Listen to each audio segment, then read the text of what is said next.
Alright, so this is an MGB and it has a V8 Rover. I don't know if that is a stock motor, so I'm not going to give you any more information on the car, but the car is here for an exhaust. I'll show you around the exhaust first, because it is definitely a good example to make us really shine. So this is your typical, you know, Budweiser welding right here. Nice little merge. And these things, I don't like these U-clamp things. The tip doesn't fit in that pocket at all. And this is just, again, what I call typical muffler shop stuff. And this is what I always tell people when you get these really cheap quotes. This is what you're getting. Well, not only does it all look absolutely terrible, but the big issue is it hangs really low. That's where the exhaust is to the body line. Okay, so the exhaust is down. Look at this beauty. That's the best part, is that we're really hiding their best work. So these slips over here, when I call them slips, I'll use that as a loose term. This, when you crush this, it makes it almost impossible to slip, which, as you see, we have to partially remove this part here. This joins to the header. Our idea was to leave that and put a V-bend right here and build from there. The problem is this section is also sitting too low, which will just make this section that we're building sit low. So we're gonna make some adjustments to this pipe right off the header, but this is the exhaust design, which is it's just awful. So one of the mufflers I like to use is MagnaFlow, because it's 100% stainless on the outside, stainless on the inside. They tend to brush the body here and then weld the cans on, and these cans are not brushed or polished at all. Even if you buy the mirror polished one, this is mirror polished. This is like a dirty weld. I don't really like the way it looks.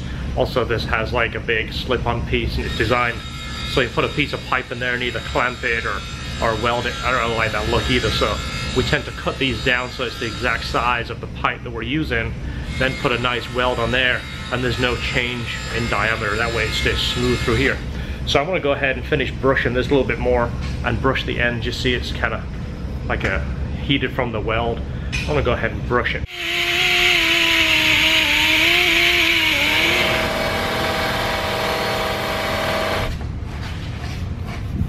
Sometimes it's not just about TLC, it's so that you don't get oil in your hair. I've already got like 2 spots in there.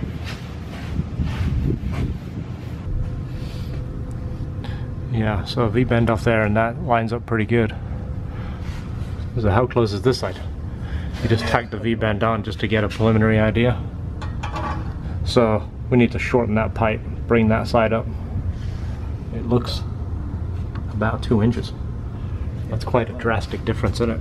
Yeah. Look at the 2 pipes, you can see it better there. That's not equal at all. This is where we are thus far. 2 pipes coming off the manifolds, and here is our Y going into a 2.5. We changed those slip joints to V-bends. Much cleaner, and it's also easier to service if you're going to work on the car. The muffler we chose is a slimline MagnaFlow, which is going to give us the most ground clearance.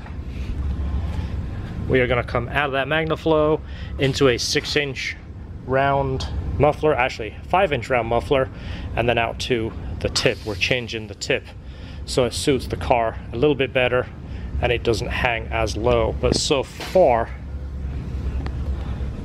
everything is tucked up in there so much better. Alright, so the last muffler is where we want it, and we're connecting to the second muffler right here. And to get maximum ground clearance, we have the axle that is full drooped, and we're basically just getting an air gap there. I mean, it can't touch because the axle will never drop this much, but that way we get maximum ground clearance. Obviously we've got about 2 inches more ground clearance than we had with the other system. Let's see how close we are up in this pocket, and with these urethane mounts, I mean, you can't get that to move. It'll never hit the body. Okay, so here's a shot side by side of the new one and the old one. You can see what we did here, kept the size consistent. It's 2-inch, then it merges into a single 2.5.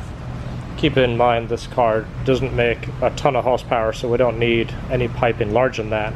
And rather than using a muffler that splits dual into a single, we merged them earlier and used a single muffler because it's more effective, and we ran an extra muffler back here. So we're trying to keep the sound down, and these are free flow mufflers.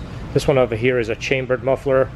This one is straight through, so it will actually flow better, but should be quieter than that, which once it's on, we'll get a sound clip and show you the difference. See a little bit of difference in quality here.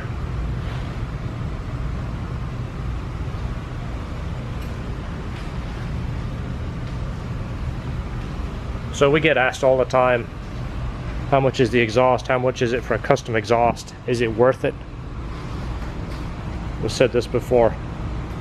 You get what you pay for.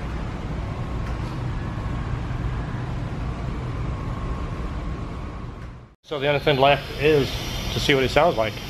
Hopefully it's going to reduce the sound to give us a little bit of tone, but not obnoxious. And we'll show you what it looks like under the hood too. I don't think we've looked under the hood in this video, have we? Not in this video. Yeah, it'd be interesting to show you what's under there, but it is a Rover V8, it's a 4-liter, small V8. And again, I think they produce about 160 horsepower. So hence the dual 2s into a single 2.5 is quite adequate for this car. Or as they say in England, it's sufficient. All right, ready when you are, George. Let's start.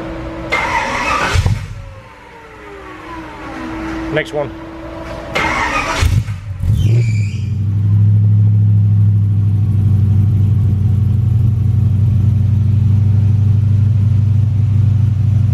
All right, let's get a better sound clip now we're outside. Should be able to hear a little bit better. Doesn't sound bad on idle.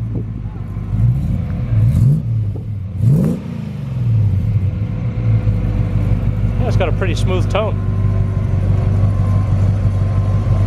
Awesome. All right, we'll call this one done. We'll call the customer and he can come and get it. So neither one of us are English enough to know how the hood opens on this car. Well, I used to be English. I guess I still am. So we're going to use the Google box. Google.co.uk. How to open the hood on an MGB convertible. You got the okay? I don't know. It says, under the dash, way to the left, about where your left knee would be. It might probably also depends on how tall you are. It says it's under the dash, you bloody idiot. That's what I'd expect. Yeah. I don't think that. Yeah, the hood's still stationary. That didn't do anything. That's the vent. Yeah, I think that's a vent. That's from fresh to recycle there. Hold on. There it is. There it is. The internet was no help. My left knee's not where my right knee is. Well, in England it's opposite. You're sitting on the opposite side of the car. That's a good looking engine bay, isn't it? A lot of wires, but it's very clean. Yeah. Yeah, that's a nice looking engine bay right there. A polished radiator. That's a big motor for that car, isn't it? It is.